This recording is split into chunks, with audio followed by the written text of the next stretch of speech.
So you're hitting the gym, you're putting in the work, but you're just not getting stronger. The weight on the bar isn't going up, and you are starting to feel like you're stuck in a workout loop with nothing to show for it. It's a super frustrating feeling. And trust me, you're not the only one who has been there. But what if the things you think are helping you are actually holding you back?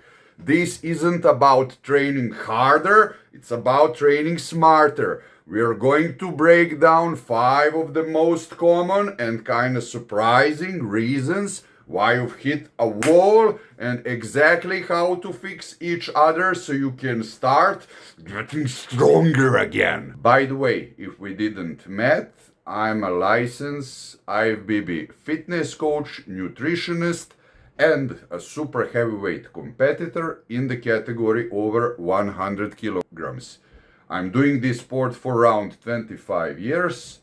Welcome to my channel. Number 1, putting more weight no matter what is not always better. You're not only going to get stronger and put more muscles if you put as much plate as you can. You know, adding more plates every week might sound like a progress, but you know, if the form breaks down, if you don't know how to handle that weight properly, or simply if it's just too much weight, you're not training the muscle, you know, you're just moving that weight from point A to point B. You might be swinging, you know, shortening the range of the movement. Believe it or not, this really kills the progress, and this really kills the progress with getting stronger, or simply using momentum shifts the load away from where it actually needs to be. Okay?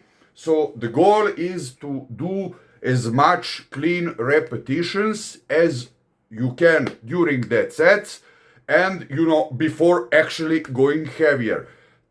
Train with intent, not just ego. What's stopping you from getting stronger? Type it below and let's solve it in the comments together. Number 2, constantly switching programs. You cannot switch program non-stop. You know, you don't know is the program actually working or not if you don't give it, you know, at least, I would say, 3 proper months. You don't know is it working or not. But then again, on another hand, you know, I will explain this really simple.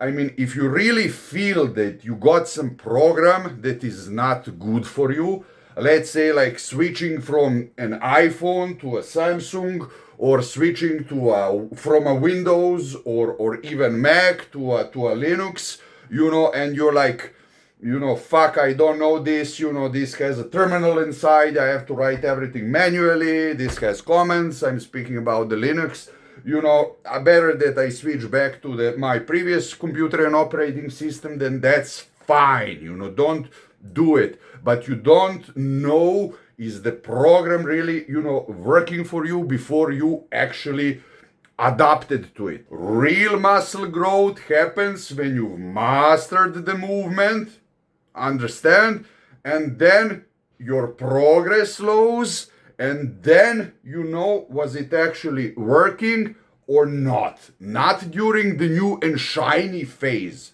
Number 3, doing too many repetitions every time.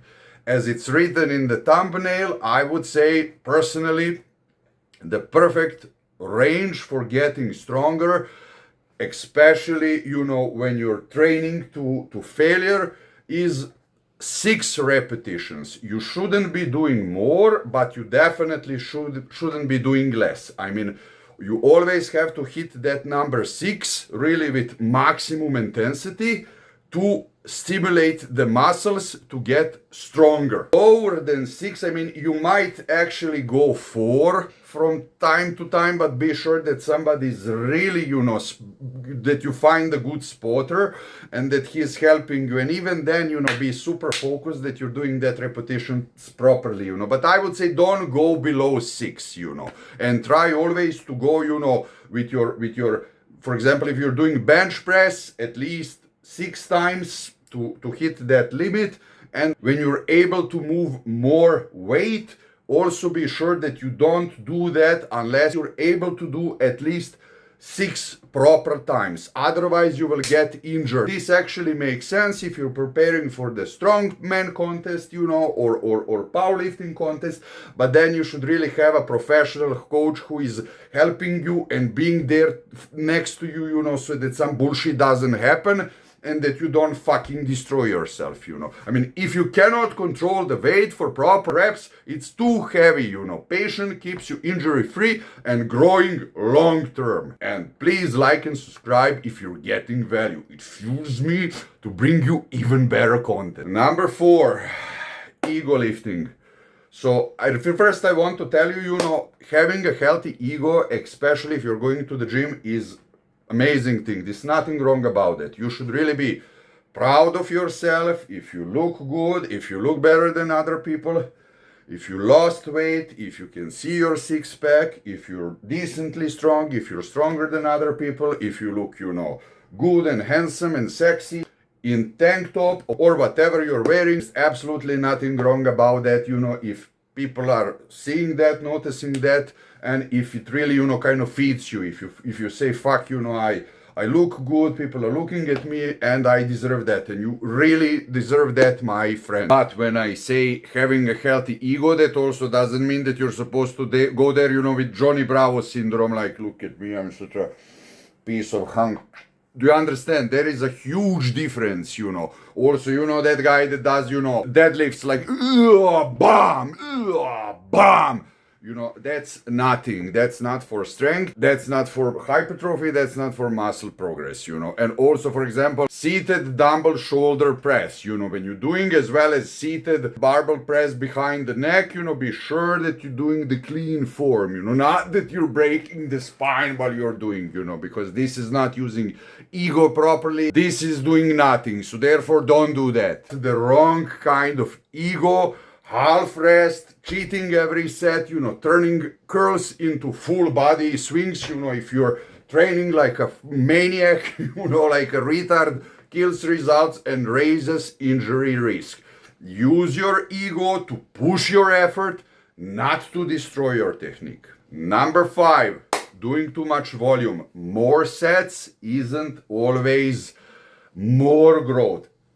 I would say to cut the crap per body part, this is usually the question in the comments, 4 exercises maximum. If you hit those 4 exercises, properly, you don't need more. And I would say per exercise, you need 4 sets. So that would be 4 to 6 high quality sets per exercise is more than plenty.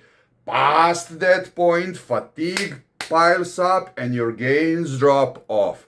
Quality beats quantity, as Lee Haney always said. Hit hard, recover, repeat. And if you're still unsure which training system or split is right for you, click this video. I break it down in detail so you can find the one that fits you the best. No fluff, just straight answers. I'll see you there.